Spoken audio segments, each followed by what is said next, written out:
Welcome to Dan Really Likes Wine, and this week the Norval Foundation. It's the first time I've been here. It's magnificent as an art gallery, which is its day job, but its most important role of the year is tonight. It's hosting the American Express Barrel Auction as part of the Cape Wine Auction, and tonight my job will be to get the auction going ahead of running the main auction over at Bakenverwachting tomorrow. You'll see that on next week's show, but this evening a look at the auction items, tasting some wine, and finding out just why this is such an incredible event.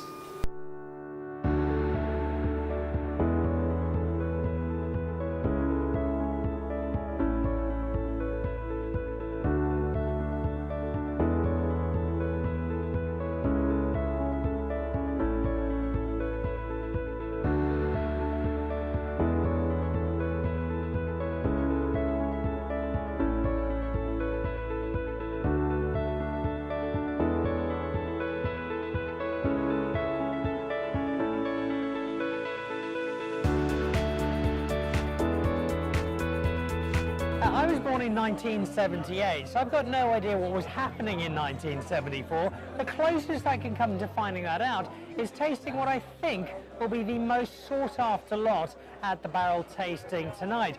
Mike, we've got something really special here. This is 1974 Nederburg. Yes, Dan, that's quite an iconic vintage for South Africa and also for Nederburg cabernet sauvignon.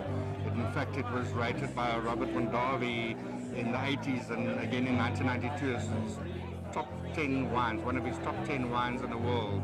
So definitely a South African benchmark, and we're privileged to be opening a couple of bottles at the auction tonight for punters to taste. Oh, which is brilliant. My two immediate questions are, how did you manage to hang on to any of it? But then also, how do you keep it tasting so good? What's now, 45 years later? The key is obviously cellaring of these wines and optimal temperatures, constant temperatures. So that is absolute the most important factor.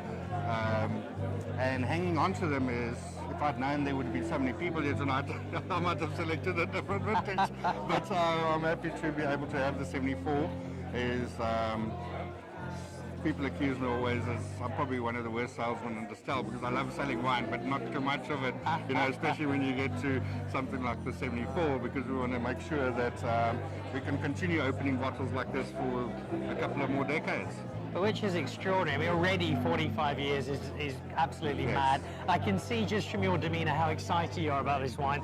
I'm excited as well. So if we can we pour a little and have a taste? Yes, sure. We can. So this is 4 years before I was born. I mean, they didn't have aeroplanes or computers or indoor plumbing in 1974.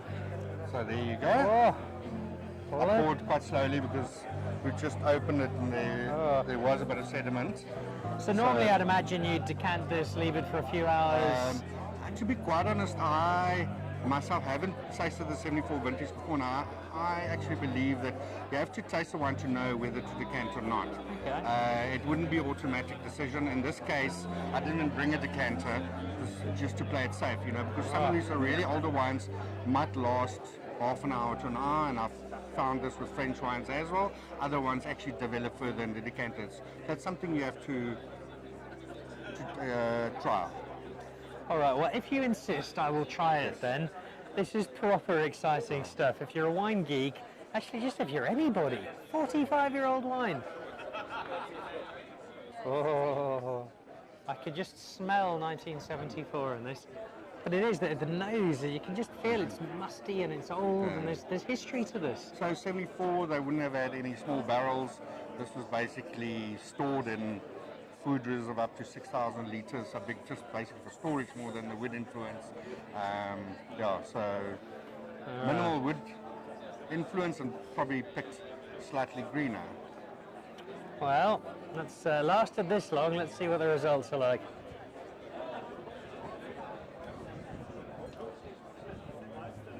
Oh, I've got terrible news, Mike. That's corked. I'm going to have to take that bottle away. Oh, it's extraordinary. I mean, the fact that I can drink this and not fall over and die is amazing, let alone the fact that it still tastes incredible 45 years later. I don't know who was making the wine then, but I'm not sure if you told them then that we'd be drinking it in 45 years' time, they'd have believed us. Yeah, well, in 74 it would have been Günter Brosel that was at Nederburg for 33 years, if I'm not mistaken. So yeah, legendary winemaker, legendary vintage, legendary wine. And in a very good pair of hands this evening. This is not going to last long, so I'm glad I got in early. It is.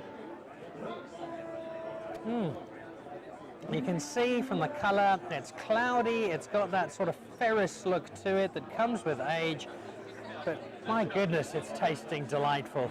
I'm off to put on dark glasses and a hat and a fake moustache to come back and see if I can get a second glass of it. But Mike, thank you. I'm pretty much sure it's downhill for me for the rest of the night if this is my starting point. Thank you. 1974, Nederburg, and still doing an amazing job.